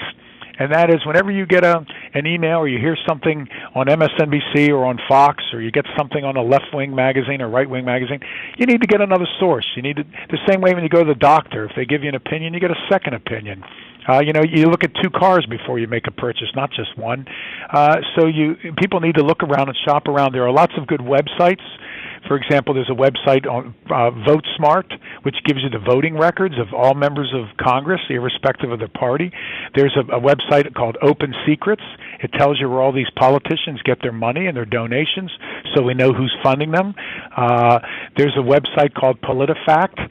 That's a Pulitzer Prize-winning website, which fact-checks politicians. There's one called Media Matters, which checks the press to make sure they're not inaccurate. So I use a lot of these sources. I think a second thing is use the internet as a great source rather than this misinformation source.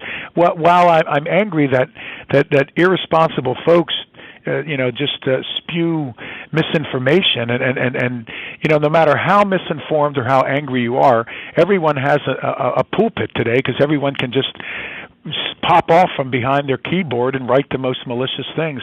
But what we need to do is we also need to use this great technology for something good. So the average citizen, years ago you had to fly to Washington and walk the halls of Congress and knock on doors and no one would talk to you. Today, anyone can go on a blog and post their opinion, and it's universal, it's free, and potentially thousands and thousands of people will read it. Anyone can go on to a member of Congress's website and send them their advice, or weigh in and say, I don't like the way you voted. You can go online and find out how they voted on VoteSmart or on various House and Senate websites. Then you can send them an email.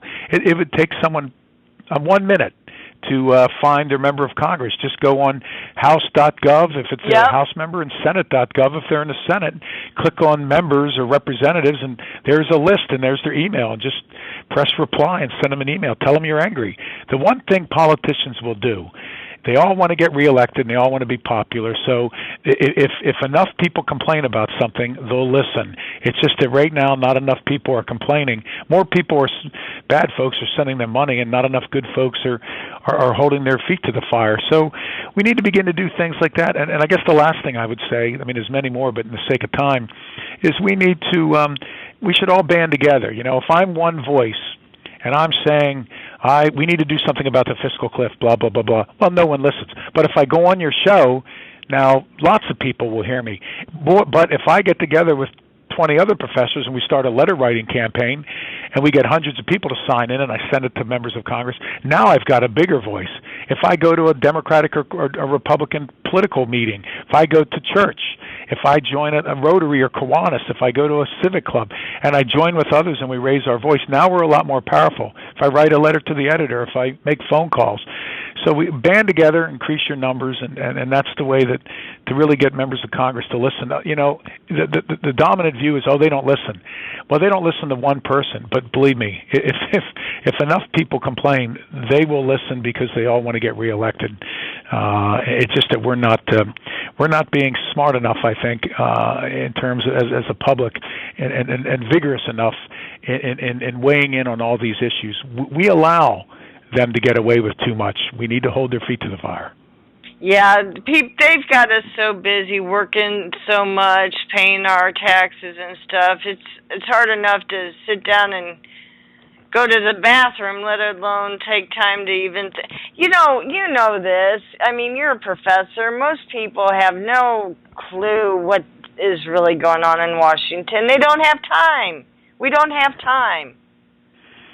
Well, part of that I agree with, and that is that the average American is working more for less these days. I mean, a lot of us have two jobs. A lot of people are balancing, a demanding, family life with work life, and we have long commutes, more traffic congestion. It's difficult. I definitely agree with that. I put very long hours. Here I am at night, sitting in my office talking to you. And I was working on a deadline all up until now. It's 7 p. It's it's almost 8:00 p.m. where I am. So we all put long hours in. But by the same token, I think we all need to prioritize. For example, today we've got this. Some scholars call it hyperculture. We have everything's fast. We're on the phone while we're cooking dinner, and we're supposed to be talking to our kids at the same time. We're multitasking. We have drive-through fast food. We have drive-through banking. In Las Vegas, they have drive-through weddings and drive-through divorce. It's we all need to just step back, get a moment, get right with ourselves. We all need to. We all need to just dial it back a little. And, instead of watching so many hours of garbage on television, folks need to, you can go online, go to your local university if you're not sure where to start, call one of the professors and say, would you give me a couple of good websites so I can find out the truth about whether it's the fiscal cliff, ending the war in Iraq or the drawdown in Afghanistan or the problems today in Syria, and go on and find a good source. And of course anybody and everyone can go on to CNN, and if you don't like it, then go to the next source. If you don't like that, go to the next source. Just keep shopping around, keep comparing what they're saying. But we've got to begin to arm ourselves. Information is power, and there's just too much misinformation today. Just because someone has a radio talk show, just because someone's on television, just because you read it in a newspaper, doesn't make it true, doesn't make it right, and doesn't make it good. So too often, folks are duped by simply what they read, hear, or see. So we have to be more discerning as a country, more discriminating in what our sources of information, and then we have to be more vigilant in taking the next step of action, which we've always done historically. This, we're facing a lot, as I said at the outset of my comments. We're facing a lot of problems, but it's not all new. This country has had a civil war. We faced global fascism and world war. We had a Great Depression, and we endured. And we endured without rolling the tanks out here on our streets, and we endured without screaming at one another and thumping our chests. We've made mistakes along the way, but more often than not, we've gotten it right. So, whatever makes up the American fabric, whatever makes up the American character, it served us well during times of crisis in the past. We've just got to dig down and double down and find that and use it to get out of this mess that we're in today. By the way, a good website to go to would be robertwatson.us. That would be a very good website to start off with, you guys, is robertwatson.us. And I wanted to ask you a question. We're mostly, in this listening audience at least, we're mostly we're pro-America. but we're anti pretty much Obama. Most of us believe that most of us don't even believe that he's, you know, a real American. I can't speak for everybody, but what say you about that? Well, goodness gracious, I mean, you know, there's science fiction and then there's science fact. There's reality TV shows and then there's real substantive news. You know, the president's birth certificate has been released and re-released and re-released. Actually, I used to teach in the University of Hawaii. I taught there for 5 years. I've taught at several universities around the country and then also in London.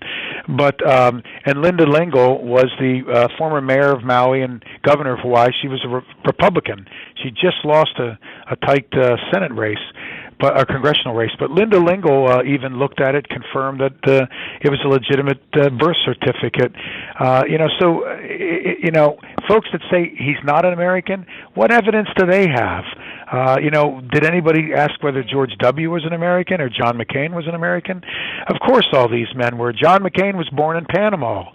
Your viewers may not know that. His father and grandfather were great admirals, and John McCain was a great hero and a military man. He was born in the Panama Canal. But that's considered American territory, so of course he's an American citizen. But you didn't see people thumping their chest saying McCain's not an American. Of course Obama's an American.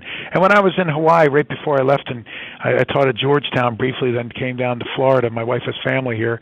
My son, who's 12 now, right when I left, he was born in Hawaii.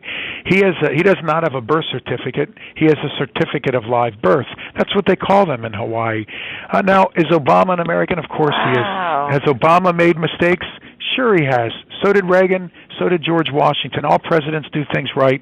All presidents make mistakes. But you know, what we tend to do is Democrats tend to say, I dislike everything about George W. Bush. Republicans tend to say, I dislike everything about Obama. But we all need to step back and take a double look. For example, Democrats that think Bush did nothing right. George W. Bush increased funding for AIDS research and support for AIDS in Africa. It's an epidemic in Africa. There are communities and villages being wiped out by this. Innocent children will get a blood transfusion or get it from their parents. George W. Bush did a good thing, and Democrats need to recognize that. Barack Obama, after George W. Bush and Republicans gutted prenatal care, early childhood vaccinations, Obama increased spending, and you know, we've had enough childhood vaccinations in each of the last 3 years. That to me is a Christian thing to do. You know, I don't ever like to put words in you know, and say that Jesus would do this or Jesus would do that. I don't know, and I'm just a person, but I think that the Scripture teaches that we should take care of children, and increasing prenatal care, increasing childhood vaccinations, and school lunch programs for kids who the last decent meal they get is on a Friday. They don't get a decent meal until Monday. They don't get a carton of milk or a bit of fruit or something warm to eat. Well, this is a good thing to do, and Obama has committed to these programs and has done a darn fine job. So it's inappropriate for Republicans to say Obama's done nothing right, and for Democrats to say that George W. Bush did nothing right. We've all got to dial it back a little, and you know, both these presidents loved their country. Both these presidents worked hard. They both served us. Some made mistakes, others did things right, but you know, we've got to focus on it. Even if you disagree with his health care, Obamacare. Oh, that scares me. That's scary. Well, here you go. There are things that you probably agree with and things you disagree with. There's things that are good about it and things that aren't so good about it, just like every great public program, great being big and important. For example, you know, if you have a child with a pre-existing condition, good luck finding an insurance company that'll cover you. I'm disabled and I cannot get insurance. You know. Well, so there you go. Under Obama's health care reform, it's being phased in. If you have a child with a pre-existing condition, they will get coverage, and it will be affordable relative to your income. By the same token, if you have a child who's in college, if you have a kid in college, you can keep them on your health care plan up to age 26. Before Obama's health care, you were, for example, when I went to college, when I turned 21, I was thrown off my mother's health care plan. Now, I broke my little finger on my right hand 3 times in a matter of about a year. It hasn't moved in 20, 30 years. I'm 50 now, so it hasn't moved since I was about 25. Now, because I was a graduate student, I was riding a bicycle, getting my PhD, living on $7,000 a year to try to get my PhD. You know what I did? I did nothing, and now my finger doesn't work. What if that had been my back or my knee? Fortunately now, families can keep their kids on their health care plan up to age 26. I would submit that every one of your listeners thinks that both these things are good things. Now, there are also problems with the health care reform, but Democrats cannot just say that it's perfect, and Republicans cannot just say that it's bad. It's a mix, and there are certain things about it that will work well, and we will embrace as a country, and there are things about it that won't work well, and we'll probably get rid of them. Social Security, which came in 1935. In 1935, it didn't look like it does today. It took years to iron out the wrinkles, get rid of the bad stuff, embrace the good stuff, and now, senior citizens get a reliable check when they need it, and a lot of people on a fixed income rely on that. It's the same thing with this health care reform. So I think we all need to be careful on either extreme of saying that Obama's flawless or he's flawed. I mean, it's the truth is always somewhere in between. And again, all presidents have done things good, and all presidents have done things that aren't so good. Goodness gracious, George Washington made mistakes. And what we fortunately don't have is people standing up back then saying, he made a mistake, get rid of him. Well, who doesn't make a mistake? We should forgive, correct it, and move forward and do a better job the next time. Everyone makes mistakes. Yeah. There hasn't been a preacher that's been born that hasn't made a mistake. And I've made mistakes. You've made mistakes. Every one of your listeners has made mistakes. We're human. But we ask for forgiveness. We recognize our mistake, and we try to do a better job. And the president's made mistakes, and he's done some things good. You wrote a cool book. We're running out of time, but I got to address this issue really fast. You wrote a really cool book. It's called Israel and the Legacy of Israel and the Legacy of Harry S. Truman, and it's published by Truman State University Press, 2008. Listen, what is Obama doing with Israel? Don't you tell me that he's not going to stick up for Israel and he's going to want a Palestinian state. That ain't good. That's God's land. That's not good there. No, Obama stood up for Israel strong, just like Truman did. My book that you mentioned, thanks for mentioning it. Oh, yeah, I'll give you specific examples. The book is the story about it in May 14th of 1948, how Harry Truman helped. This is a good book. You guys got to get that one. He helped to establish. Thanks for that. Harry H. Truman. It's really, really good. Okay, go ahead. Thanks. Yeah, Truman helped to establish Israel, and Truman realized the great horrors of the Holocaust, and he knew that Jews needed a homeland, and he worked doggedly to help Jewish leaders to do so. And what's such a great story is when Truman was a young boy, he was brought up in a racist and anti-Semitic household. But as he grew, he realized the error of his ways, changed his ways, and became a great champion for those including the Jewish people after the war. And Truman did a lot of things to help those folks living in the displaced persons camps after the Holocaust. He provided immigration for Jews who needed a place to come, and he helped provide aid and support for a homeland in Israel. And I think almost every president from Truman on, both Democrats and Republicans, have done a good job for Israel. Lyndon Johnson, a Democrat, Ronald Reagan, a president, both of them, I think, were champions for Israel. Almost every American president, including Obama and including Clinton Bush, provided massive aid packages for Israel, loan guarantees, trade agreements. Obama's done all that. The Iron Dome missile system, which has shot down hundreds of rockets from terrorists. The Iron Dome missile system was essentially paid for by Barack Obama.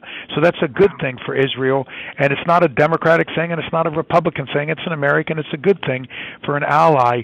About a year and a half ago, the United Nations was trying to impose, and there was just a vote today again, they were trying to impose a Palestinian state in a way that wasn't agreeable to Israel, and it went through in the UN, but it was vetoed. It was defeated by one vote. Guess who the veto and the one vote was? Who? Obama.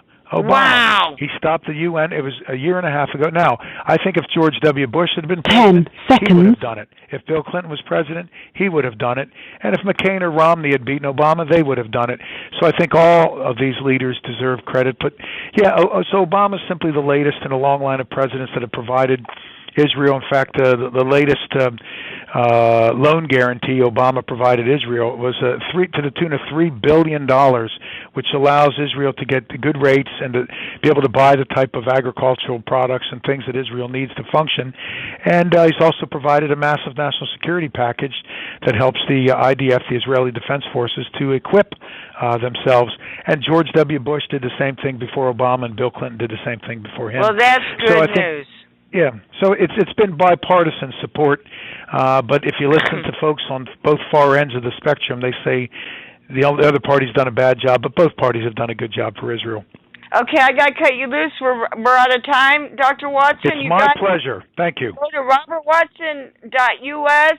You can / and type in books, and you can look at all of his books. It was a pleasure speaking to you, sir. Thank you for coming on the Preacher Man Show. We love you. A real pleasure. Good luck with your program. Thanks. Bye-bye. Bye-bye.